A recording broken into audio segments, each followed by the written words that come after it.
Gather round, ye denizens of this digital agora, for today we bear witness to a rhetorical clash so brazen, so tempestuous, it could very well be a Shakespearean tragedy staged in a podcast studio. Out the Parks, by the way, he the only one who handled it properly. You had that boy on your show. What's his name? Shampoo? Shampoo, yes. Yeah. Right. I forgot about that. Yeah. Right.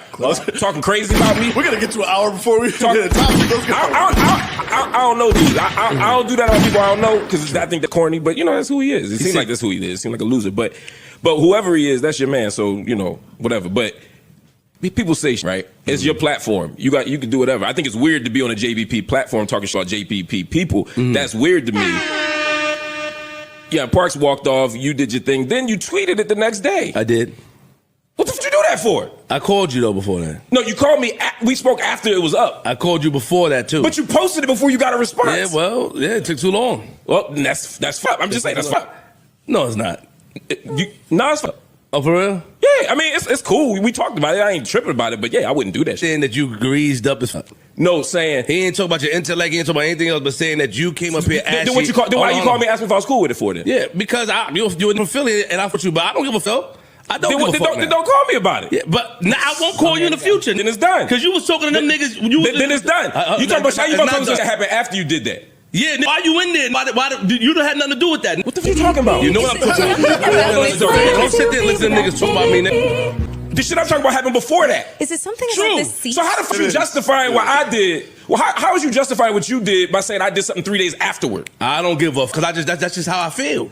All right, so as long as you know it don't make no... Everybody listen, know this don't make no sense right now. Who gives if it don't make any sense? Then there ain't nothing to talk about. What I'm saying is if you gonna hit me up and say, yo, is you cool with this, knowing I'm probably not cool with it, and you put it up before I answer, that shit cool. I didn't think you wouldn't be cool with it. Then you wouldn't have called me.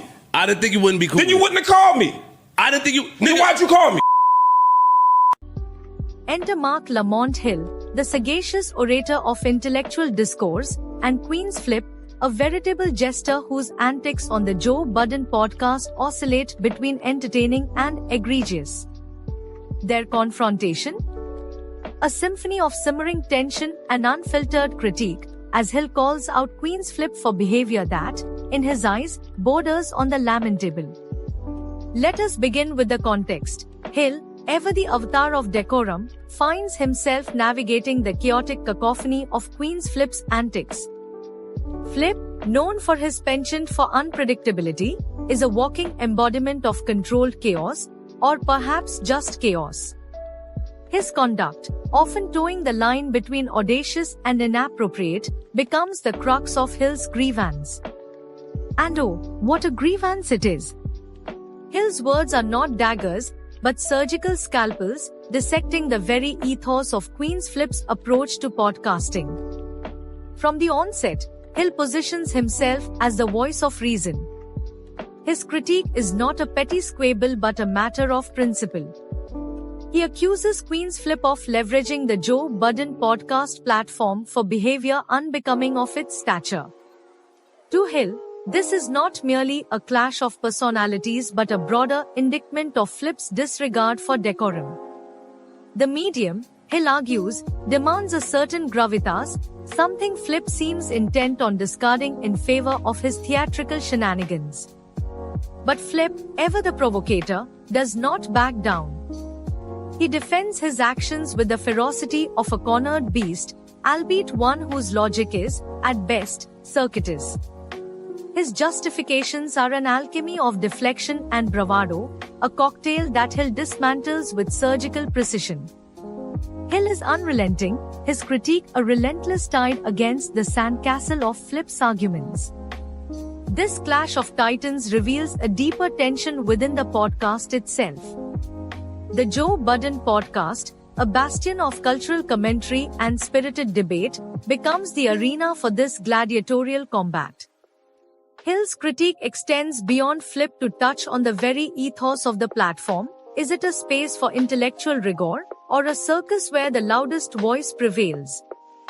This question lingers like a ghost in the studio, haunting every exchange. Flip's antics, while entertaining to some, are a double-edged sword. They inject the podcast with an energy that is undeniably magnetic, but at what cost? Hill argues that Flip's behavior undermines the credibility of the platform, turning it into a spectacle rather than a sanctuary for meaningful discourse. It is a damning critique, one that strikes at the heart of Flip's persona. And yet, Flip is undeterred. His rebuttals, though lacking in coherence, are delivered with the conviction of a man who believes in his own mythology. To Flip, his antics are not a liability but an asset, a testament to his unique brand of authenticity. It is a clash not just of personalities but of philosophies, a debate over what the Joe Budden podcast should represent.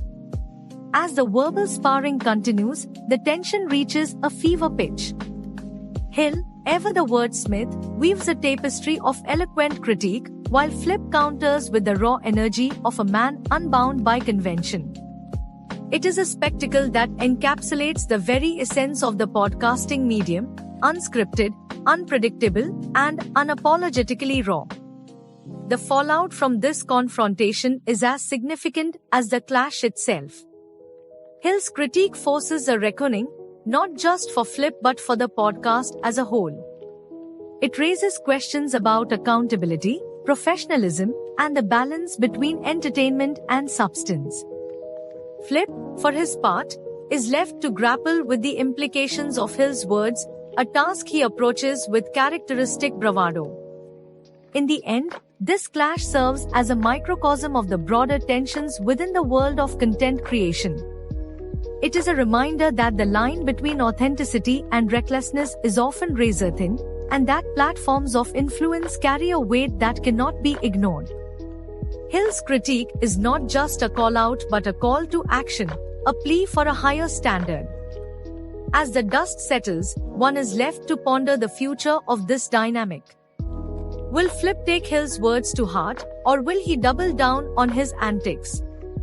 Will the podcast evolve into a space that balances rigor and entertainment, or will it continue to embrace the chaos?